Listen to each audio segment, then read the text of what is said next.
Vamos a saludar a quien fuera ministra de Economía de la Argentina durante el gobierno de Néstor Carlos Kirchner. Vamos a saludar a Felisa Micheli. Felisa, muy buenos días. Daniel Tonietti y el resto del equipo te saludamos. Como siempre, un gusto conversar con vos. Hola Daniel, ¿qué tal? Un gusto, buen día a todo el equipo. Acá estamos mirando cómo se desenvuelven los acontecimientos para ver qué nos depara ya la información del lunes, ¿no? Muy bien. Bueno, empieza a circular información, una ley ómnibus, con una ley con muchas leyes dentro, con reformas laborales, reformas fiscales, impositivas, eventualmente también reformas de carácter electoral. El lunes, ¿cómo te preparás para ese super lunes legislativo? Bueno, yo creo que venía diciendo hay que estar muy atento al contenido de esa ley.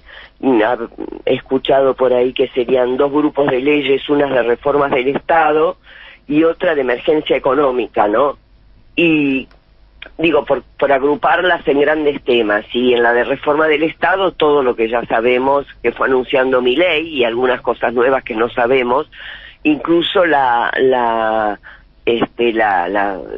derogación o la disminución de categoría de ministerios actuales. Todo esto estaría en la reforma del Estado, el cierre de oficinas, direcciones y lugares donde se considera que no son necesarias, en fin, todo el reacomodamiento que hace al Estado. Y lo de emergencia económica va a tener más que ver con cuestiones que hacen a, bueno, las privatizaciones, que hacen a, no sé, suprimir la ley de alquileres, por ejemplo, una serie de normas, reformas laborales que van a tener, nos van a hacer cambiar mucho lo que hoy se vive, y vamos a ver si salen, ¿no? Porque hay que conseguir los apoyos necesarios para que esto vaya para adelante. A ver, vamos por parte. Privatizaciones. ¿Qué se puede privatizar? Se puede privatizar ARSAT, Aerolíneas Argentinas, se puede privatizar las jubilaciones, se puede privatizar el Banco Nación, YPF, te digo así las más grandes, AISA, nuevamente, acordémonos que el agua fue privada en algún momento, con los franceses que se terminaron yendo del país. En fin, todavía quedan empresas provinciales, todavía quedan nacionales más grandes, serían esas, pero también seguramente debe haber más que yo no recuerde, más pequeñas. La televisión pública, los medios públicos, en vez de cerrarlos, se pueden vender y privatizar. Hay todavía algunas joyas de la abuela para vender, aunque obviamente no va a ser... A ver, hablando joyas de la abuela. No va a ser la recaudación que fue durante el menemismo. Vilumbro 2, sí, Vilumbro 2, el FGS, el Fondo de Garantía de Sustentabilidad, que es lo que sería técnicamente la plata de las jubilaciones. Exacto. YPF, ¿no? Básicamente por las áreas que tiene de concesión de exploración de petróleo y explotación, y además por el negocio de distribución de petróleo y de combustible. Esas son las dos joyas más importantes, ¿no? Sí, ARSAT también es importante. ARSAT tiene un área de alquiler de radares, de prestación de servicios informáticos que lo hacen también apetecible, ¿no? Para quien se maneja en el grupo, en el rubro de las comunicaciones, por ejemplo. Bien. Banco Nación es apetecible. Sí. Bueno, es volver a la agenda de los 90, recuerdo, ¿no? En los 90... el objetivo que tenía en aquel momento Cavallo, que es el padre de estas criaturas, quería privatizar lo que no se podría haber privatizado en aquel momento, que era, proponía la privatización del Banco Nación, del Banco Provincia, también. Correcto. ¿No? En aquel momento estaba en la agenda pública, ¿no? Y del otro lado, ¿qué? Porque, ¿qué hay que hacer del otro lado frente a eso? Movilizarse, resistir, esperar. Yo creo que en principio hay que dar el gran debate en el Congreso y no aprobar esas leyes. Me parece que son lesivas para la soberanía nacional. Entiendo que eso es el gran desafío. También sabemos que vos hablaste de los 90, que acá estuvo trabajando el equipo del ex ministro Dromi de Menem, o sea, hay una mano de los 90 que vuelve a escribir un libreto que vamos a estar debatiendo todos en estos próximos días. Quizá el proyecto de ley no tiene una orden de privatización o una autorización de privatización empresa por empresa, sino es una orden o una autorización del tipo más general, que el Congreso autoriza al Poder Ejecutivo a privatizar aquellas empresas o organismos públicos que no son convenientes para la nación. Ese es el programa que Milei propuso a la sociedad, ¿no? Yo creo que hay una gran expectativa por lo menos de mi parte, de lo que va a contener específicamente decreto ómnibus, donde seguramente habrán algunas cosas que nosotros coincidamos, porque cuántas veces nosotros mismos hemos protestado contra la burocracia en ciertos trámites que tenemos que hacer en el Estado, en los tiempos que se tardan, en fin. Seguramente habrá alguna cosa que nos convenga o que nos parezca bien, pero mayoritariamente es una agenda de reformas que tiene mucho más que ver con aplicar las medidas neoliberales.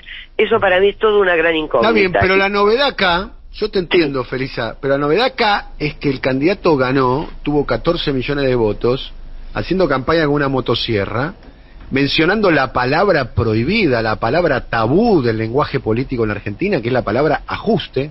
Todo el mundo, nadie quería mencionar, por acción o por omisión, nadie quería mencionar la palabra ajuste, y Milei no solo que la menciona, sino que la pone en relevancia. Es más, el lema de su gobierno pareciera ser, dijo, no hay plata. No hay plata. Exacto. No, esta vez lo dijo clarito. ¿Cuál es la razón por la cual los sectores populares y sectores que van a ser afectados por eso terminan apoyando explícitamente? Porque acá no hay engaño, ni TikTok, ni la mar en coche. Acá hay una narrativa muy... Totalmente de acuerdo. Acá es clarito, no fue como en el macrismo que hubo un esconder lo que se iba a hacer. Acá no se escondió nada. Y acá ni los medios jugaron para Larreta. Si los medios fueran relevantes en términos electorales, Larreta sería presidente. Ni siquiera podemos echarle la culpa a Clarín, porque Milei no es el candidato de Clarín. Hasta si leemos atentamente Clarín, está tratando de esmerilarlo a Milei. Hoy.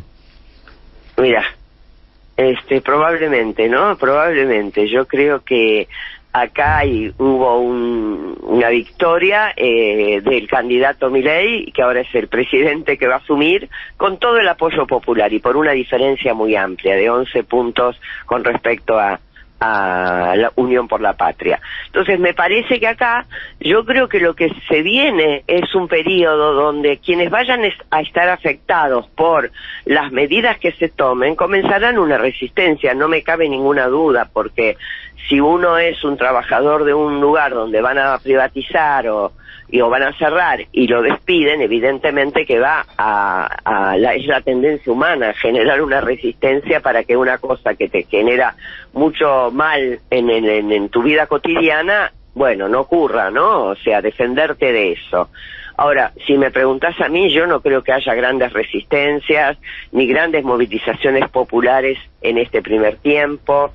Creo que la cosa, más que también fijarse en estas cuestiones más estructurales de las privatizaciones, tenemos que ver qué va a pasar con el mercado cambiario, con la inflación, qué va a pasar con el manejo que haga de la macroeconomía, porque la verdad es que las privatizaciones del menemismo también se pudieron hacer porque hubo una ley de convertibilidad que paró la inflación. Si hubiésemos seguido como el primer año y medio de Menem, no hubieran podido hacer las privatizaciones que se hicieron. Acá, porque hubiera habido más resistencia popular. Hubo unas medidas que beneficiaron a las mayorías, alimentos baratos, hubo estabilidad monetaria y por lo tanto hubo un apoyo popular que también tuvo el menemismo, que para recordarlo volvió a ganar las elecciones de mediano término en el 95. Entonces me parece que acá va a haber un proceso importante de discutir estos grandes temas nacionales, pero que también va a haber un proceso que hay que seguir muy atentamente, que tiene que ver con el día a día, con la solución y ahí lo veo más complicado, muy complicado, ahí lo veo muy complicado, porque él prometió que la inflación se paraba con dolarización, la dolarización ya no forma parte de la agenda. Él prometió que iba a haber libertad cambiaria, no parecería ser que vayan a adoptar el lunes esas medidas. Eso generaría también una continuidad de esta brecha, de todos los arbitrajes que existen en el mercado financiero. Acá no nos olvidemos que quien fue al Ministerio de Economía es Caputo, y Caputo es un financista, y obviamente ¿quiénes son los únicos que pueden sacar dólares del país al tipo de cambio oficial sin impuestos, país, ni ningún tipo de ningún sobrecargo? Y los únicos que pueden conseguir un dólar a menos de 400 son los financistas. Entonces a ellos les sigue conveniendo eso, así que también me interesa que observemos cómo se desenvuelve ese otro aspecto de la política económica, que tiene que ver con lo que más le interesa a la gente, que es la cotidianeidad, de cómo se llega a la compra diaria, que hoy no alcanza para nada, ¿no?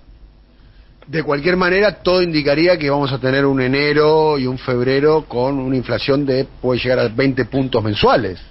O sea, eso, indefectiblemente, sí, eso trae algún tipo de conflictividad. Eso va a traer, sobre todo porque veníamos con aumentos muy altos, pero con también actualizaciones de paritarias, también actualizaciones de los que conseguían los gremios. También hay que ver qué pasa con eso. ¿Van a seguir las paritarias, estas cuestiones de ajustes trimestrales?